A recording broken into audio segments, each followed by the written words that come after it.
आज का हमारा थॉट ऑफ द डे बहुत ही अलग है। दोस्तों, when something is important enough, you do it even if the odds are not in your favour. जी हाँ दोस्तों, जब कोई चीज अत्यंत महत्वपूर्ण होती है, तब आप परिस्थितियां आपके पक्ष में ना होने के बावजूद भी उसे करते हैं। ठीक उसी तरह, जी हाँ दोस्तों, ठीक उसी तरह हमारी धरती माँ, प्रकृति और पर्यावरण की रक्षा करने का जो महत्वपूर्ण काम हमने लिया है, उस लक्ष्य को पूरा करने के लिए लगातार विपरीत परिस्थितियों का सामना करने वाले उस धीट व्यक्तिमत्व को अब मैं आपके सामने आमंत्रित करने जा रहा हूं। So ladies and gentleman, let's welcome executive director of MCL, miss Prachi Thole. Thank you Mange sir. नमस्कार एमसीएल के वेबिनार सेशन की ओर। तो हमने क्या कभी ये देखा है और सोचा भी है कि किसी नाले को हम एक नदी में कन्वर्ट कर सकते हैं। नाला जो कि जाना जाता है स्पेसिफिकली डंपिंग यार्ड, जिसमें हम कूड़ा कचरा, इवन जो अपना डेली यूज का सीवेज वेस्ट है वो उसको डालते हैं, और उसी तरीके से नाले को हम डिस्टिंग्विश करते हैं। लेकिन क्या वो नाला एक प्रॉपर नदी जो कि बायोडाइवर्सिटी और बहुत जीव जंतु का एक घर बन सकता है? तो आज की जो कहानी है तो वो ऐसे ही एक साइंटिस्ट की है जिन्होंने एक सिंपल नाले को कन्वर्ट किया एक नदी में। अभी अगर आप ये देखेंगे कि ये जो है कुदरत का एक करिश्मा ही है, जो कि कैसे जो या फिगर में भी देख सकते हैं कि ये बिफोर कैसा था और अभी बाद में ये कैसा बन गया है।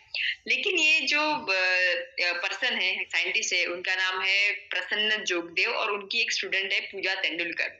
उन्होंने महाराष्ट्र के सांगली में एक कौठे महाकाल करके एक एरिया, एक गांव है, और वहां की नदी है कमंडलू। उस कमंडलू नदी का एक पोर्शन जो कि एक नाला बन गया था, उसको उन्होंने रीजेन्युएट करके फिर से ऐसा करके दिखाया। लेकिन ये कैसे हुआ? तो इसके पीछे जो रीजन है वो है पूरे प्लेनेट अर्थ का सबसे छोटा फ्लावरिंग प्लांट, जिसको बोलते हैं डकवीड। डकवीड जो है वो एकदम छोटा सा एक, जिसको हम वीड बोल सकते हैं, यानी पानी पे तैरने वाला ऐसा घास जो एकदम छोटा होता है, और जिसके जो रूट्स होते हैं वो नीचे होते हैं और जो प्लांट्स है वो ऊपर होते हैं। तो रूट्स पूरे नदी नाले जितनी भी है उसकी गंदगी एब्सॉर्ब करते हैं, और जो उसके प्लांट है, जो पत्तियां है, वो पत्तियां बनती है खाना मछली के लिए और सभी ऑर्गेनिजम्स के लिए जो कि वो पानी में रहते हैं।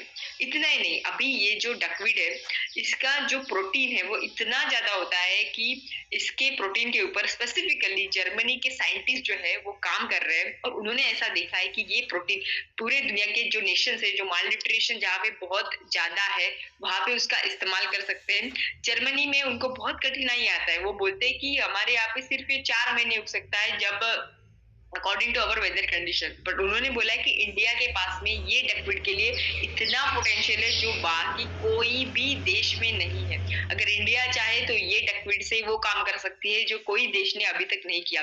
ऐसे ही जब ये हमारे प्रसन्न जोगदेव सर अपना यूके में मास्टर्स कर रहे थे, तब उन्होंने इस पे रिसर्च किया और इमीडिएटली उन्होंने ये प्रोजेक्ट करके साबित भी किया कि ये पॉसिबल है। इसके अलावा उन्होंने और 35 प्रोजेक्ट्स अपने हाथ में लिए हैं यही काम करने के लिए। डकवीड की और एक जो पॉसिबिलिटी वो है कि वो 48 आवर्स में मल्टीप्लाई होता है, और वो मल्टीप्लाई होने के वजह से उसका जो कल्टीवेशन है वो एकदम इजी हो जाता है। In future this duckweed can be the source of even biomass. और यही है कि एक उन्होंने और 35 प्रोजेक्ट्स, इनकी एक कंपनी है लेमनियन ग्रीन सॉल्यूशंस करके, उनके अंडर उन्होंने लिया है ताकि बहुत सारे इंडिया में ऐसे रिवर्स को वो रिजेन्युएट कर सके। डकवीड के बारे में अगर मैं बोलूं तो एमसीएल ने खुद 8 साल पहले डकवीड के ऊपर रिसर्च करके एक प्रोजेक्ट भी बनाया है, जो कि हमारे अपकमिंग जो प्रोजेक्ट्स रहेंगे उसी में ये इंक्लूजन करके हम इसको इनकॉर्पोरेट करेंगे। और डकवीड के बारे में भी MCL will be the pioneer in for every sector, whether it's generation of energy और whether it's cleaning of any water resources in any villages. ठीक है, तो चलिए अभी बुलाते हैं ऐसे इंसान को जिनका डे 1 से कोर क्रक्स एंड एक्सपर्टीज था एमसीएल के लिए फंडिंग। ड्यू टू सर्टेन ये जो बिगेस्ट गैप हमारे MCL में आया है, that could be his negligence towards this particular sector, but then he enters, he makes sure that अभी इसके आगे MCL में शायद कोई भी चीज की कमी हो सकती है, लेकिन एक चीज की कमी कभी नहीं होगी और वो है फंड्स। वैसे हमारे MCL के MD and CEO doctor Shyam Golab sir. Thank you.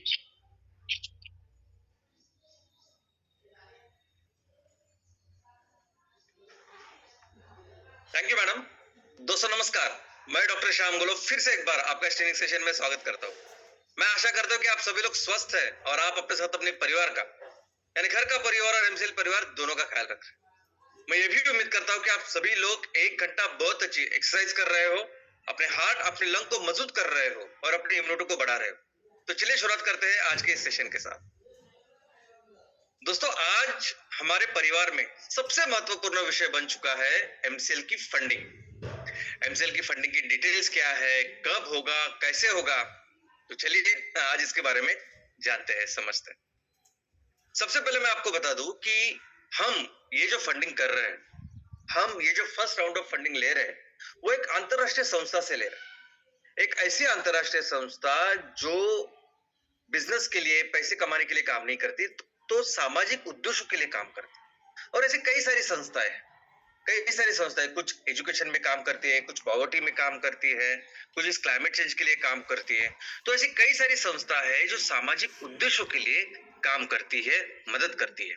और ऐसी ही एक संस्था है जिनसे हम ये फंडिंग ले रहे हैं, और वो संस्था है वर्ल्ड बैंक ग्रुप से संलग्नित एक संस्था। और ये वर्ल्ड बैंक ग्रुप जो है वो बेसिकली इन्हीं चीजों के लिए मदद करता है। बैंक की जब हम जिक्र करते हैं तो बैंक एक बिजनेस ऑर्गेनाइजेशन है। बैंक का उद्देश्य होता है कि ज्यादा से ज्यादा पैसा कमाना, कम इंटरेस्ट से पैसा लेना, ज्यादा इंटरेस्ट से पैसे देना और ज्यादा से ज्यादा उसमें प्रॉफिट कमाना। तो एक प्रॉपर बिजनेस इंस्टीट्यूशन है बैंक। लेकिन वर्ल्ड बैंक ये ऐसी बैंक है कि जो बनी है सामाजिक उद्देश्यों के लिए, जो बनी है ऐसे लोगों के लिए, ऐसी चीजों के लिए, ऐसे प्रोजेक्ट्स के लिए कि जो प्रोजेक्ट का उद्देश्य है सामाजिक, जो प्रोजेक्ट का उद्देश्य है कि इस दुनिया को बेहतर बनाना, इस दुनिया को अच्छा बनाना। और इसलिए ये वर्ल्ड बैंक सिर्फ संस्थाओं को नहीं, सिर्फ कंपनियों को नहीं, तो देशों को भी मदद करती।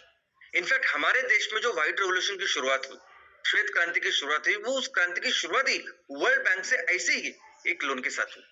तो दोस्तों हम भी ये जो लोन ले रहे हैं, वो वर्ल्ड बैंक के ही संबंधित एक संस्था से ले रहे हैं।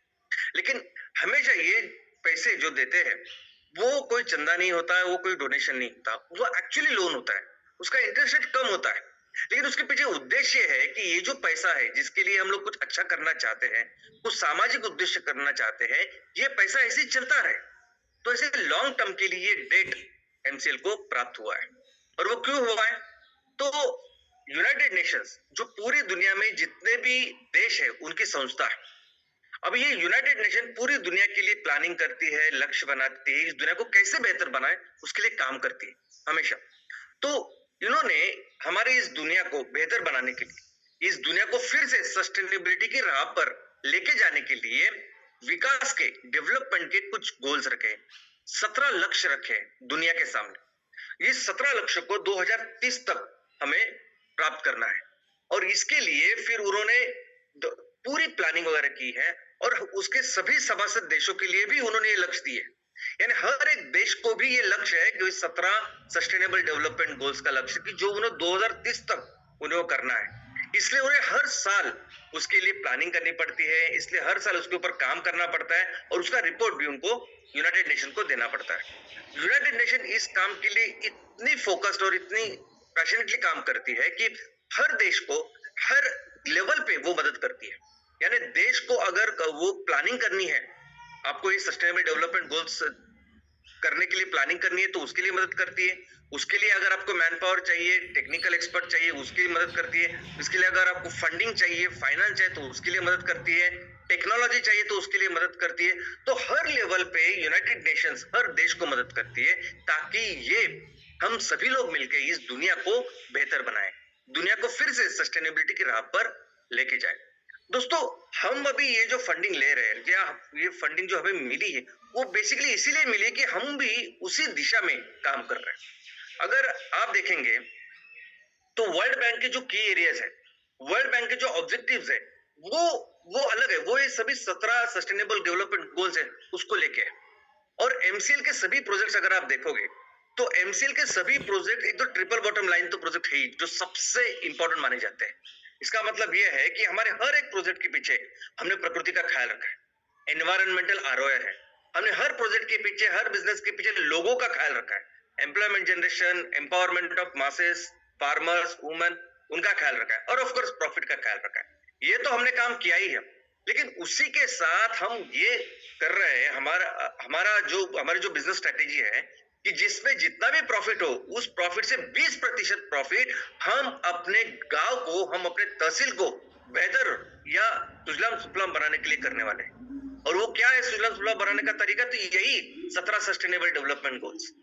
तो यही जो पानी में स्वयं पूर्ण हो, या एजुकेशन हो, पॉवर्टी एलिवेशन है, ये सभी चीज वो करना है। उसी के लिए जो यूनाइटेड नेशन पूरी दुनिया के लिए जो सोचते हैं, वही हम तहसील के लिए, गांव के लिए सोचते हैं। और लेकिन इन दोनों चीजों के लगता है पैसा।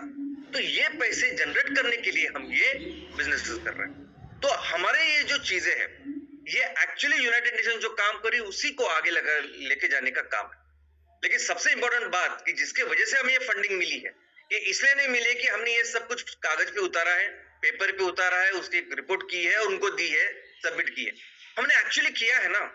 हमने अपने पूरे परिवार में, एमसीएल परिवार में इतने सारे उद्योजक जो तैयार किए हैं, जितने सारे एमएसएस एमवीपी है, इतना बड़ा परिवार जो हमने किया है, उसके साथ साथ जितना भी हो सके, जितने पास हमारे जितना भी पैसा हमारे पास था, उससे हमने जितना भी काम एमकोल का किया, एमसीएनजी किया, लेकिन किया। तो ये सभी जो काम किया है, जो एक्चुअल जिम में, फील्ड में जो किया है, इसी की वजह से हमें फंडिंग मिली। और दोस्तों, ये जो फंडिंग है, ये फर्स्ट फेज की, ये फर्स्ट राउंड ऑफ फंडिंग में बोल सकता हूँ। फर्स्ट राउंड ऑफ फंडिंग की ये जो साइज है वो 3000 करोड़ की है। हमें जो अभी ये फंडिंग जो मिल रही है वो 3000 करोड़। अभी ये 500 करोड़ के 6 किस्त या 6 ट्रांचेस में ऐसी फंडिंग मिली। और अभी वो जो संस्था जो हमें ये पैसे दे रही है, उन्हें जब ये पूरे 6 ट्रांचेस इसी साल में, यानी इसी फाइनेंशियल आर्थिक साल में उनको ये कंप्लीट करना है। तो टोटल 3000 करोड़ उनको, एमसीएल को इसी आर्थिक वर्ष में, इसी फाइनेंशियल ईयर में देने। दोस्तों, अभी इसकी शुरुआत भी हुई, इसकी शुरुआत भी उन्होंने की, जैसा मैंने कहा। और आप देख सकते हैं कि उन्होंने छोटे छोटे ऐसे डेमो ट्रांजेक्शन किए। 15 जुलाई को उन्होंने वो किए।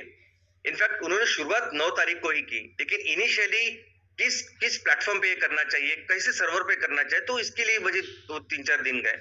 लेकिन बाद में 15 जुलाई से ये उन्होंने शुरुआत की। 15 जुलाई को उन्होंने 5 ट्रांच किए, 18 जुलाई को एक ट्रांच किया, तो टोटल 73 करोड़ का उन्होंने एक डेमो ट्रांच किया। अभी ये उम्मीद थी कि ये 2 दिन में ये होने चाहिए थे, लेकिन ये पूरे जो चले, ये पूरा जो स्विफ्ट जो ट्रांसफर था, वो स्विफ्ट ट्रांसफर था। उसमें एक बैंक दूसरे बैंक को अपनी इंफॉर्मेशन एक्सचेंज करती है, और दूसरी बैंक जब इतने सारे पैसे आने वाले होते हैं तो पूरा वेरिफिकेशन वगैरह करती है, जिसमें इतना सारा वक्त अभी लग रहा है और लगा। तो इसलिए आने वाले दिनों में अभी जो आगे का जो ट्रांस होगा, आगे की जो फंडिंग होगी, या जिस तरह से ये फंडिंग का ट्रांजेक्शन हो गए, ये होंगे डायरेक्ट वायर ट्रांसफर। अभी इसमें हम, वो संस्था आरबीआई से मिलकर ये ट्रांसफर करेगी, ताकि आरबीआई, जिसको सब कुछ पता है, जिसके पास सब परमिशन है, सब कुछ है, तो फिर आसान ये सब कुछ होगा। तो आने वाले दिनों में डायरेक्ट वायर ट्रांसफर से ये पैसे ट्रांसफर भी होंगे, और एक अच्छे बड़े अमाउंट में भी। दोस्तों, ये सब काम करने के लिए हमें एक एजेंसी की जरूरत पड़ती है, क्योंकि ये काम, इनफैक्ट कोई भी काम जहां बहुत सारे संस्थाएं संलग्न है, जहां बहुत सारी परमिशन लेनी पड़ती है, बहुत सारा कंप्लायंसेस का इशू होता है या करने पड़ते हैं, तो ऐसी चीजों में हमें कुछ एक्सपर्ट लोग चाहिए होते हैं। जैसे अगर आपको घर का भी, अगर आपकी खेती है, उसको नहीं कराना है, उसके लिए बहुत बार हमें एजेंसी के पास जाना पड़ता है। लेकिन अगर कोई बिल्डर है, उसे बिल्डिंग का काम करना है, उसको बिल्डिंग तैयार करनी है, उसको बेचना है, तो उसको तो कंपलसरी ऐसी एजेंसी लगती है जो हर जगह जाए, वो सब सर्टिफिकेट लेकर आए, वो फायर का, वो एनए का, सब कुछ लेकर, और फिर बाद में वो आगे जाके करे। तो हमें भी ये काम करने के लिए ऐसे ही एक्सपर्ट, ऐसे ही लोगों की जरूरत थी। इसलिए हमने एक ऑथराइज्ड एजेंसी को अपॉइंट किया है, जो हमारे लिए, हमारे इस प्रोजेक्ट के लिए एमसीएल की तरफ से ये सब काम करती है। और दोस्तों, जिस तरह से ये बिल्डर का जो काम होता है, तो बिल्डर में ये वो जो एजेंसी है वो सभी तरह के परमिशंस लेती है और देती है कलेक्टर साहब को या कलेक्टर कमिश्नर जो भी अथॉरिटी है, और फिर वो उन्हें वो फाइनली परमिशन देते कि चलो आप बिल्डिंग बना सकते हो। तो वैसे ही हमारे देश में अगर ये काम करना है, हमारे देश में अगर आपको ये कोई इंटरनेशनल फंड ये सब कुछ करना है, तो जो संस्था है जो इसका पूरा नियमन करती है, जो इसकी अथॉरिटी है, वो है reserve bank of India, RBI. तो हमारी ये भी इस संस्था ने भी सभी तरह के परमिशंस लेके आरबीआई को दी, और आरबीआई वो संस्था है हमारे देश में, ये सभी वित्तीय संस्था का वो नियमन करती है, प्रमुख संस्था है, जो इसके बारे में एक फाइनल ऑर्डर भी देती है, रिलीज ऑर्डर भी देती है, और इसका पूरा नियमन आखिर तक वो ट्रांजैक्शन का करती है। और इसमें वो ऑर्डर भी देती है, और फाइनल जब हमें फंड रिसीव करना होता है तब वो सिग्नेटरी अथॉरिटी जो होती है, उस सिग्नेटरी अथॉरिटी की एक जांच करती है बायोमेट्रिक की तरफ से, और उसको अपॉइंटमेंट देती है।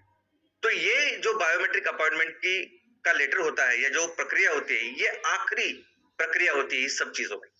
मैं जो अभी आपको लेटर दिखा रहा हूँ, ये एक्चुअल हमारे लिए जो बायोमेट्रिक की अपॉइंटमेंट हुई, ये वो लेटर है, एक्चुअल आरबीआई का वो डॉक्यूमेंट है। इनफैक्ट इसके आगे एक बायोमेट्रिक वेरिफिकेशन डिटेल्स और केवाईसी है। अभी ये भी हमारे ही लिए 3000 करोड़ के लिए जो आरबीआई ने डॉक्यूमेंट दिया, ये ओरिजिनल डॉक्यूमेंट है। आप देख सकते हैं कि इसमें ये 3000 करोड़ के लिए है। ये पिछले महीने जून में हुआ, जून का 6वां महीना 2024 का है। ऑफ कोर्स वो आइडेंटिटी अभी मैं आपको नहीं बता सकता, क्योंकि जब तक वो पूरे काम कंप्लीट नहीं होता तब तक हम डिस्क्लोज नहीं कर सकते। ये हम लिखते हैं एग्रीमेंट के दौरान जब हम काम करते हैं। तो ये स्टेटस है, तो ये फाइनल होता है। यानी इसके बाद ये जो पर्सन होता है, जो एजेंसी होती है, जो ऑथराइज होती है, वो फिर कम्युनिकेट करती है। जो पैसा दे रही वो संस्था, जो ले रही वो संस्था आरबीआई, और इसकी जो सिग्नेटरी है, वो जो सिग्नेटरी होता है एक्चुअली, तो उसको ऑथेंटिकेशन आरबीआई से इस रिकॉर्ड से या इस पत्र से, इस डॉक्यूमेंट से मिलता है। तो दोस्तों ऐसी सब शुरुआत हुई। लेकिन अभी इसमें एक ही चीज है जो थोड़ा सा इश्यू है कि टाइमलाइन बार बार अभी पिछले 2-3 हफ्तों से ये आगे पीछे हो रहा है। पहली बार इस महीने में 5 जुलाई को मेरा एक वेबिनार हुआ था। अभी उस 5 जुलाई को मैंने आपको कहा था कि 8 जुलाई यानी सोमवार को हम इस फंड को रिसीव करेंगे, और 9 जुलाई को हम इसको डिस्ट्रीब्यूशन करना शुरू कर देंगे। और इसका कारण ये था कि हमें 4 जुलाई को ये रिलीज ऑर्डर मिली थी। अभी ये शुरू होने के बाद मुझे लगा, हम लोग भी पहली बार कर रहे हैं। इनफैक्ट मेरा जो नॉलेज इस सभी अंतरराष्ट्रीय ट्रांजैक्शन के बारे में भी पहली बार है, मैंने इसकी पढ़ाई नहीं की थी, तो मुझे लगा ऐसे होगा। लेकिन आज हम देख रहे हैं कि इसके पूरे जो वेरिफिकेशन है, ये बाकी सब जो चीजें हैं, उसको इतना समय लग रहा है। इनफैक्ट ये पूरा जो ट्रांच, पहला भी ट्रांच जो हमें करना है, उसके लिए टाइम लिमिट है। उस टाइम लिमिट में ही ये काम करना है। जैसे मैंने कहा कि पूरे 6 ट्रांचेस वो एक ही साल में करना है, वैसे पहला ट्रांच भी कितने दिन में करना है, उसका एक टाइम लाइन है। अभी ये डिले हो रहा है, इसलिए वो संस्था भी हमारे पीछे पड़ी है कि आप इतना वक्त क्यों लगा रहे हैं। लेकिन ठीक है, हम जल्द से जल्द अभी इसको सॉल्व करेंगे, रिजॉल्व करेंगे, वेरिफिकेशन की प्रक्रिया पूरी करेंगे, और जल्द से जल्द ये फंडिंग हमारे सभी प्रोजेक्ट्स के लिए लेंगे। आप उसकी बिल्कुल चिंता मत करिए। इसके बारे में जब ये काम होगा, और ये जल्द से जल्द होगा अभी, क्योंकि हमें भी टाइम लाइन है सभी को। जल्द से जल्द मैं होने के बाद आप सभी को इसके बारे में अवगत करूंगा। लेकिन दोस्तों, बात सिर्फ 3000 करोड़ की नहीं है। देखो, 3000 करोड़ हमारी संस्था के लिए, अभी एमसीएल के लिए, इस स्टेज के लिए वैसे देखा जाए तो बहुत बड़ी फिगर एक साल में। लेकिन जिस विषय के लिए हम लोग एक काम कर रहे हैं, ये विषय बहुत बड़ा है। इस विषय के लिए जो पोटेंशियल है फंडिंग का, वो बहुत बड़ा है। इनफैक्ट आपको सुन के आश्चर्य होगा कि हम ऑलरेडी अभी नेक्स्ट लेवल का काम कर रहे हैं, क्योंकि उन्होंने जिस तरह से हमारा काम देखा है, एमसीएल का काम देखा है, तो उनको पता है कि हम लोग बहुत जेन्युइनली ये काम कर रहे हैं। और इसीलिए हमारी जो एजेंसी अभी काम कर रही है, इसके लिए जो पूरे एक्सपर्ट्स बने हुए हैं, अभी नेक्स्ट लेवल की फंडिंग भी हमारे लिए तैयार कर रहे हैं। और ये सभी जो फंडिंग है, ये सभी जो पैसे है, वो बेसिकली आपके लिए आ रहे हैं, आपके सभी प्रोजेक्ट्स के लिए आ रहे हैं। एमसीएल, एमकोल, एमसीएनजी प्रोजेक्ट्स के लिए आ रहे हैं, बाकी उसके रिलेटेड जितने भी बिजनेसेस हम करेंगे उसके लिए आ रहे हैं। आपको तहसील को बेहतर बनाने के लिए आ रहे हैं। एमसीएल खुद प्रोजेक्ट नहीं लगाएंगे, आप ही लगाएंगे। और ये सभी जो पैसे हैं, ये आपके लिए ही आ रहे हैं। देखा जाए तो अगर 3,000 करोड़ बहुत आपको लगता है, लेकिन हम जिस विषय में हैं, रिन्यूएबल एनर्जी में हैं, रिन्यूएबल एनर्जी में दोस्तों पिछले साल 142 लाख करोड़ पूरे दुनिया में निवेश हुए थे। और हमारा तो इतना बड़ा पोटेंशियल है। एमसीएल की भी अगर मैं बात करूं, फिर भी उस 142 में 1 लाख करोड़ नहीं आए, 10,000 भी नहीं है, सिर्फ 3,000 है। तो आने वाले दिनों में ये जो पोटेंशियल है ये बढ़ने वाला है। इनफैक्ट सिर्फ इतना ही नहीं, जब हम बात करते हैं कि दुनिया के लिए 20 से 25% या उससे ज्यादा भी हम फ्यूल ईंधन का निर्माण कर सकते हैं और दुनिया के लिए दे सकते हैं, तो सोचिए आने वाले दिनों में हमारा पोटेंशियल क्या होगा, हमारे देश का पोटेंशियल क्या होगा। और सिर्फ इतना ही नहीं, ये सस्टेनेबल एग्रीकल्चर है, उसके लिए जो ऑर्गेनिक फर्टिलाइजर चाहिए, या ये एमएसपी है जो सस्टेनेबल प्रोडक्ट्स है जिसके साथ हम सभी पेट्रोकेमिकल चीजों को, प्रोडक्ट्स को रिप्लेस करना चाहते हैं। अब इन चीजों का अगर आप पोटेंशियल देखें तो बहुत ज्यादा है। और क्यों ज्यादा है? तो हमारे पास रिसोर्सेस है। अभी आपने मैडम की बात सुनी, मैंने भी सुनी पहली बार। तो उन्होंने जैसे कहा कि कुछ ऐसी नैसर्गिक तत्व है जो सिर्फ भारत में आते हैं। भारत की मिट्टी इतनी अच्छी है, भारत का क्लाइमेट इतना अच्छा है कि हम सोच भी नहीं सकते। और आप जब भी कंपैरिजन करेंगे किसी भी देश के साथ तो आपको पता चलेगा कि हम कितने अमीर है वैसे देखा जाए तो रिसोर्सेस में। तो इसी रिसोर्सेस की वजह से हम आने वाले दिनों में बहुत ज्यादा फंडिंग प्राप्त करने वाले हैं, ताकि ज्यादा से ज्यादा ये सस्टेनेबल फ्यूल, सस्टेनेबल फूड और सस्टेनेबल प्रोडक्ट्स हम दुनिया को तैयार करके दे, बेचे, मैन्युफैक्चर करें और दुनिया को फिर से सस्टेनेबिलिटी के राह पर लेके जाए। और इस पूरे प्रोसेस में अगर हम इकोनॉमी के बारे में सोचेंगे तो हम 100% हमारा देश दुनिया की नंबर 1 इकोनॉमी फिर से बनेगा और फिर से दुनिया को बताएगा कि सही क्या है और दुनिया का नेतृत्व करेगा। जय हिंद, जय एमसीएल।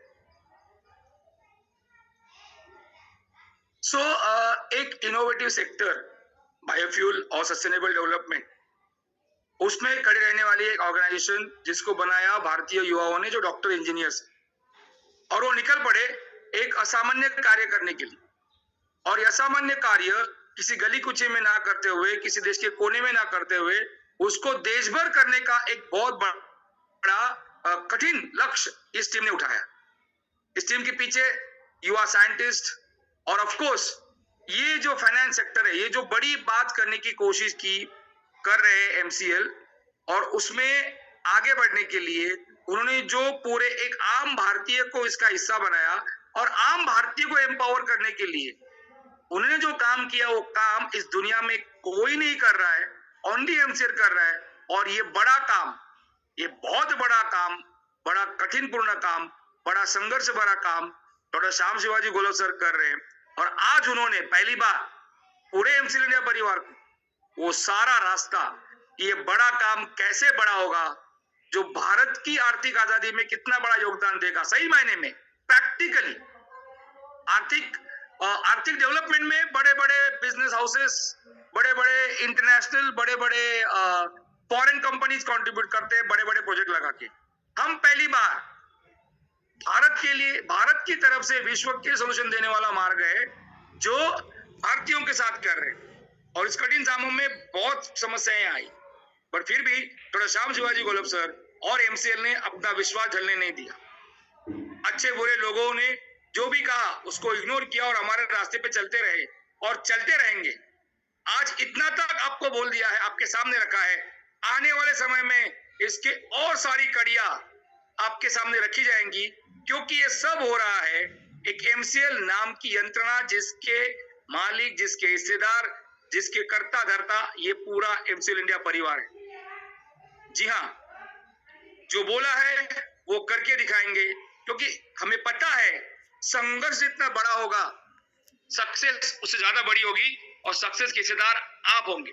आपके विश्वास के लिए, आपके समर्थन के लिए, जो कल मीटिंग में थे और आज जिन्होंने सुना, और जो भी लोग आज मैसेज करके, जी हाँ आप करते रहिए, क्योंकि ये फंडिंग की सॉल्यूशन है प्रोजेक्ट्स को आगे बढ़ाने के लिए, एक कॉन्सेप्ट को आगे बढ़ाने के लिए, और सही मायने में एमसीएल की साथ मिलके इस देश को आगे बढ़ाने।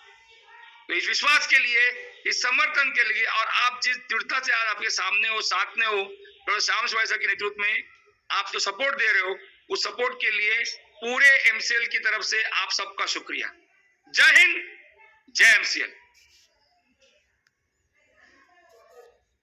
Thank you very much, Dr. Lavesh sir, and thank you very much, Prachi madam. दोस्तों, आप सभी को फिर एक बार ये याद दिला दूं कि चैट बॉक्स में जो लिंक आप लोगों के साथ शेयर की गई है, उस लिंक के ऊपर जाकर आपका फीडबैक हमारे साथ जरूर शेयर कीजिएगा। चलिए दोस्तों, आगे बढ़ते हैं और उस इंसान को हम शुक्रिया अदा करते हैं जिन्होंने इस बदलाव के लिए जो रास्ता चुना है, उस रास्ते पर पिछले 2 दशक से काम कर रहे हैं। दोस्तों, कोई भी स्टार्टअप जब शुरू होता है तो मेरा क्या होगा, मेरे परिवार का क्या होगा, इसके बारे में सोचता है, लेकिन पूरे देश को अपना परिवार मानने वाले उस युवा नेतृत्व को आज सलाम करते हैं और आप सभी की ओर से मैं उनके नेतृत्व को आज तहे दिल से शुक्रिया अदा करता हूं। So thank you.